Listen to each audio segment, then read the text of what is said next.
Bueno, levamos uns cantos anos intentando desenvolver un modelo co que datar punteiros en base ao desgaste que producen os dedos ao tocar. Porque, como é lóxico, pois, ao tocar os dedos erosionan a madeira e esa erosión debe ser proporcional de alguna maneira ao tempo que os punteiros foron usados.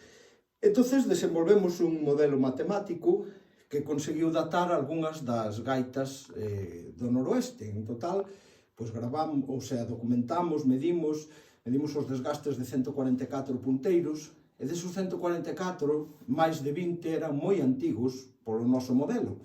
Entonces decidimos comprobar se o modelo funcionaba facendo datacións do carbono 14. Entonces, collemos mostras dos punteiros máis antigos que nos permitiron, os seus donos, e datámolas polo carbono 14.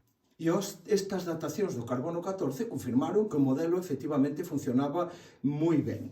E a datación máis asombrosa desas todas que fixemos foi a deste punteiro. Non a da gaita, senón a do punteiro.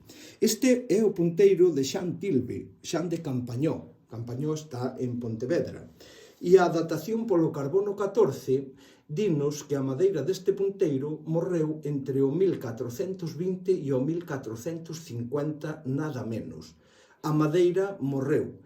Naquela época estas madeiras de importación, como isto que é ébano, pois eran traídas como materiais preciosos sempre para fabricar cousas de moito valor. Isto danos unha indicación do valor que tiñan as gaitas no século XV. Eran cousas moi apreciadas.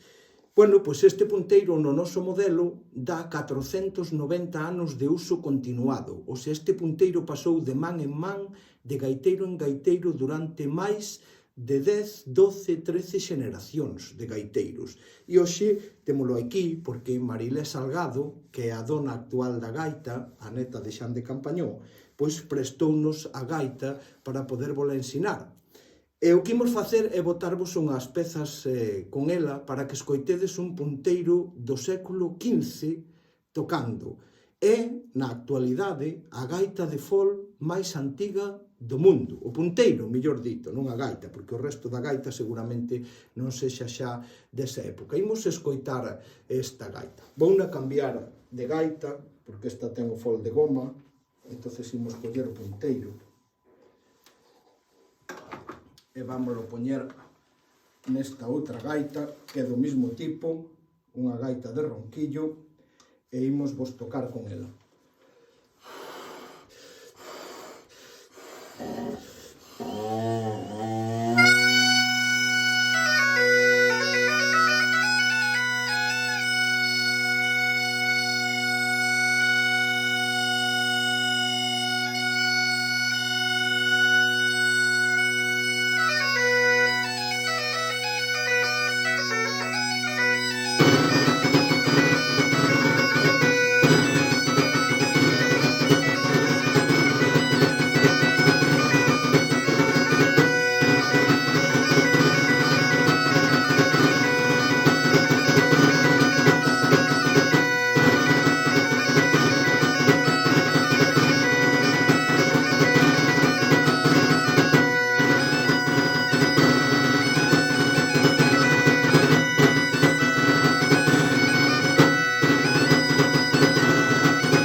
de ser usada, pois mantense en bastante bon uso e sonido sobre todo.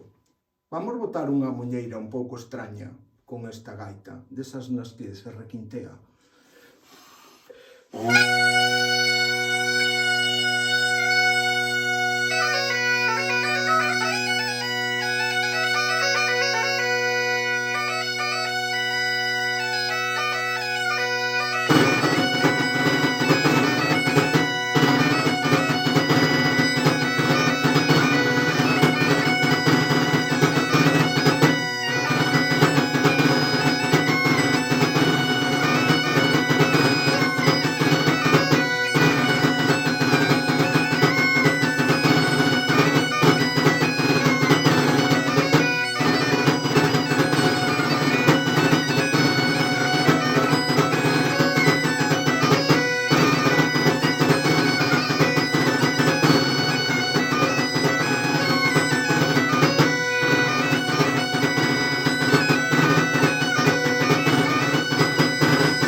Xa para rematar, imos tocar a alborada que tocaba Xan de Campañón.